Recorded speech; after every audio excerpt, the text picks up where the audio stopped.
What's going on, everybody? This is Jeff with Altcoin Buzz. So today I'm going to make this video to give as an announcement to you guys, the Altcoin Army, let you guys know what's been going on behind the scenes so that we could get this thing moving forward, get the proper information out there, and it not just be about one person's opinion or a couple people's opinion, but be about a collective that finds the correct information and puts out the best information possible. And that's part of the benefits of having an army. Instead of being a one-man army, we are a congregation, a communal community where we're all together and looking out for each other's best interest, because we realize we've got a whole mob of people over in Wall Street looking to do the deed, and then you've got Tokyo looking to do the deed, and then whoever else is out there. So the least we can do is kind of come together as a consensus to hopefully combat, and when I say combat, I mean combat financially our own well-being, grow our wealth, and that leads me to the subject matter that I'm going to talk about in this video more in depth, which is why I really got into the blockchain, what led me down the path to make a channel like this, and just basically what gets me excited about the blockchain and cryptocurrency and all that stuff. So that's what we're going to dive into in this video. First and foremost, guys, we are actually getting ready to start a podcast. The reason we're going to start a podcast is because people have asked for a podcast. You guys have been asking us for a podcast. Number one reason is because you think that, or you would prefer to listen to us in that kind of format. So we're going to work on getting that done. Number two is I actually started making videos about when I first realized I needed to start making videos was when I went on to YouTube and podcasts, and I couldn't find anything of value, and I had the epiphany go off in my head that said, why don't you just do it, Jeff?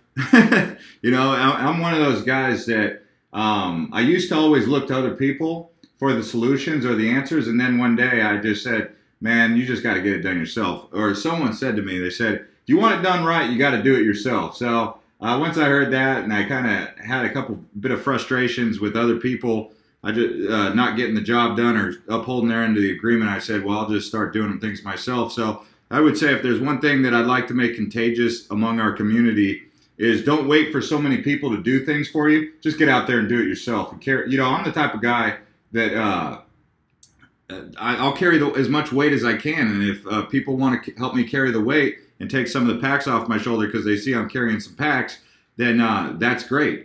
And it's not because I'm trying to be Hercules or Superman. It's just saying, like, hey, the job's got to get done. Someone's got to do it. That's the way we roll. Okay? And yeah, that does come to me through the military. I remember I had this one boss one time. It was like one of the last bosses I had when I was on the foreign deployed command. And he was our boss, right? So there was 30 other people around us. He outworked all of us. And he used to stay late and all that stuff. And I remember I was only like 26, 27 years old. And I used to say, man, if I ever end up like that, that'll be a sad day.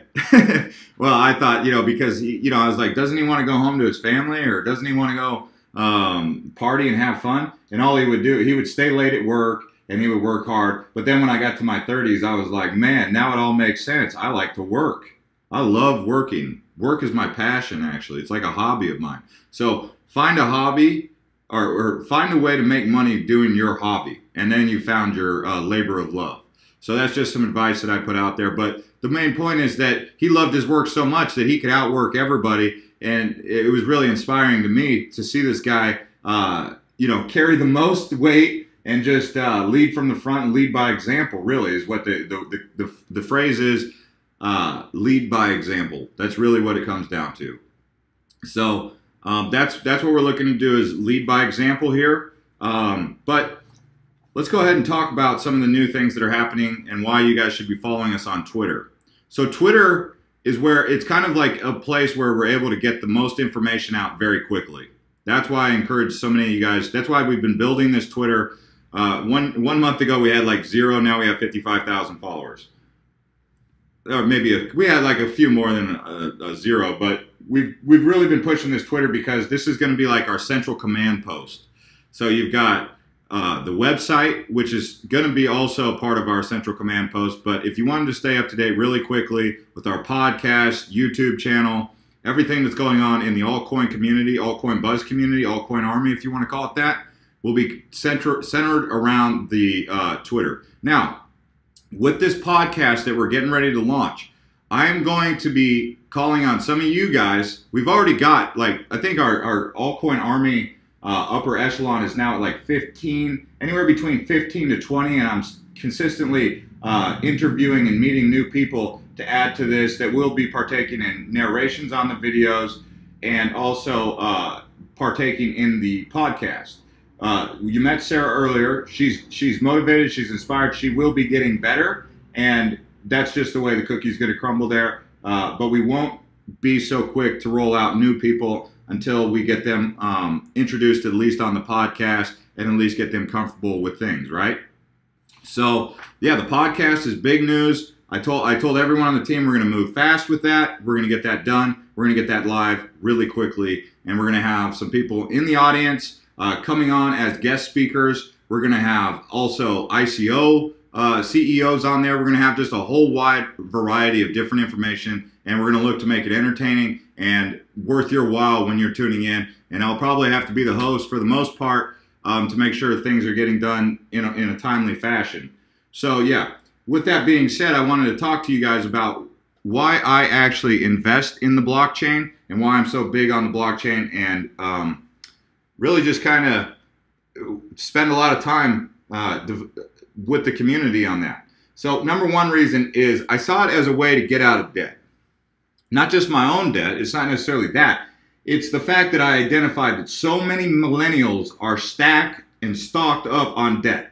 And I don't like the idea of debt forgiveness as the only way to get them out of debt, but I also don't like the idea of them having to be stuck with a debt cloud over their head that doesn't even include their auto payment or their mortgage, right? So we're talking student loan debt and sometimes hard times debt, right?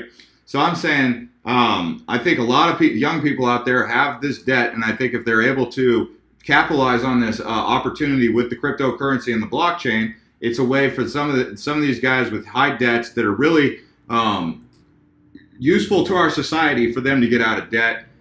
So that's a big reason. That was a big thing that I saw as the opportunity to make money there, invest money wisely, use proper financial strategy in the market, in the climate to pay off debts.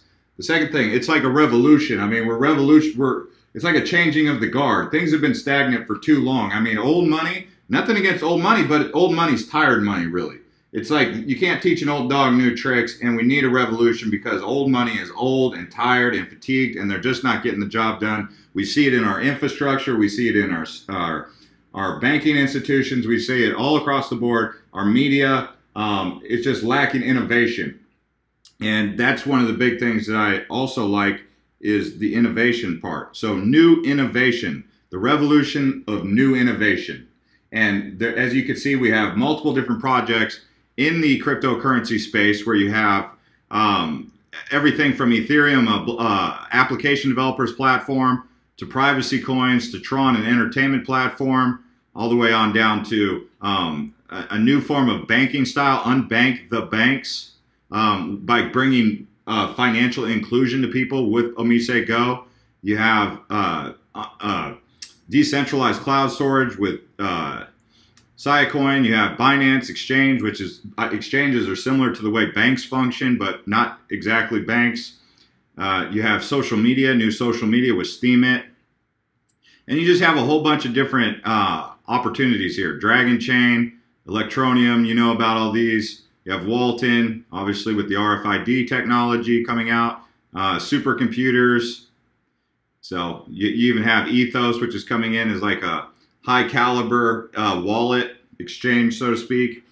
But anyway, so you have also millennials. I saw this trend. It's trendy with millennials. Millennials actually like this stuff. They find it interesting because most of it goes back to the fact that it's new and they've been waiting for this opportunity to come for so long where it's been like stagnant. So now when this opportunity comes, they're looking to capitalize on it, okay? And that's why the millennials like it. They see an opportunity and they're looking to seize the moment, right? So another thing, there's I think they say that the unemployment is low, but I still think that the lack of quality employment is not there. And I saw the opportunity with blockchain bringing new employment opportunities to people and also encouraging people to explore these. And that's kind of what the Altcoin Army is about. And that's why I bring people in, is because I want to get people involved with what we're doing so that they can find so they can get inspired to chase their passion and follow their destiny to build out their own blockchain empire. And whether they stay with us and ride with us, or they ride with us for a little bit, they get some in-house training, whatever the case may be, and they move on to their own things. No one's locked into anything, but we need to get that going where people are thinking outside that proverbial box.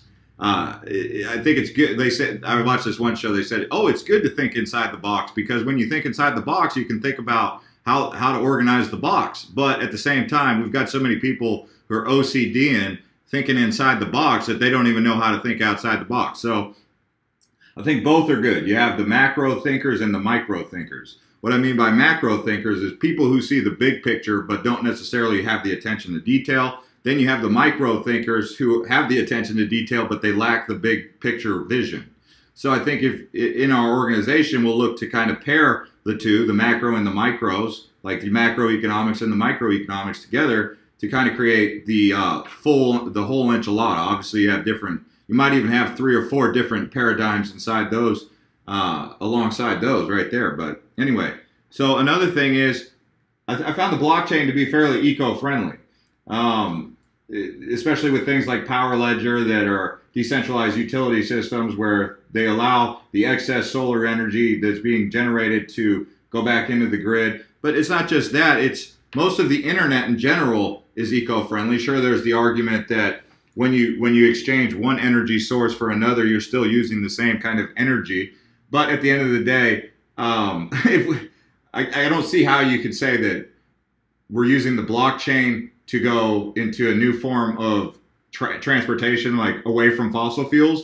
But the whole idea is the epitome of what a problem would be, in my opinion, with our society today, is we're still so stuck on fossil fuels. That's like the epitome of the problem. But there's multiple different non-eco-friendly things involved with that. But fossil fuels, like, why are we still trying to do things the old way when, you know, we got Tesla, and it's great to see Tesla doing what they're doing, but they need time. I mean, the electric car revolution is still years away, but even then, there's still other things that we need to be more eco-friendly, more eco-conscious. I'm not a Greenpeace warrior, but I'm also not here to just let yellow uranium nitrate or uranium fuel go into the rivers that leak into the oceans. You know what I mean? And I'm not saying that nuclear is a bad technology, but I'm saying we have to be aware of that fact that mutated fish from certain things are not good. And I can't confirm or deny if climate change is because of anything that man's doing, man-made climate change or man-made global warming. But what I will say is that pollution is not a good thing. And I'll say that blockchain can assist with kind of cutting back and raising the awareness about being more eco-friendly. So all these things said, there's a lot of different reasons to like blockchain. One of the things that I'm not so big on, that I'm going to go ahead and throw out there, that a lot of people have pointed out, is if you're looking at this cryptocurrency stuff as a gamble, as your primary interest in it, it's one thing to take a gamble here and there, okay? That's being willing to take risk, okay? But then there's calculated risk, okay? Then there's investments, solid investments. At least 80% of your portfolio should be invested in solid companies. If you want to have some long run plays or some like gambles in there, that should be like maybe 5%, just some coins laying around. It shouldn't be the majority of your portfolio, meaning you shouldn't be trying to get into pump and dumps all the time to get rich quick and gamble. So if you're going to play around with the gambling stuff, you need to make sure that that's a very, very small portion of your portfolio. And I think out there, some of the newbies or some of the young people are taking the approach of doing it the other way. Instead of doing it 80-20 or maybe 90-10, they're doing it like, instead of doing 90% safe investments, they're doing like 90% gambles and like 10% like in Cardano or something. So you should be investing in some of these stronger projects with long-term potential as the majority of your portfolio. At least that's what I recommend. This isn't professional financial advice, but I think that's what you should be looking at. Is if you're going to invest in blockchain, invest in strong projects that you believe in for the majority of your portfolio, and not in these gambles with these pump and dump schemes, okay? Every once in a while, if you want to get into one of those and you have a couple extra loose coins laying around, like $20 worth of Litecoin, and you see big time potential in something that's undervalued, but you know it's a speculative gamble, okay, that's different. But it should not be the majority of you shouldn't go all in on those kind of cryptocurrencies. Anyways, guys, so big news dropping. Follow us on social media. Instagram, we're going to start using this for a lot of different things here too. And like I said, Altcoin Buzz IO. The website's not quite up to snub yet. We're working on getting that developed. We've been behind on that. We're gonna improve on that. But the command center is going to be Twitter for now. You can also catch up with us on Discord, Telegram, and we're getting on Steam and DTube. So a lot to come. Stay tuned, and we'll see you guys next time. This is Jeff. Subscribe to this channel if you want to become a part of the Altcoin Army, and click that bell if you like videos like this when they drop, to get notified. Oh yeah, and the bell on Twitter. Any of the bells. If you want to get notified, just turn on notifications. Anywhere.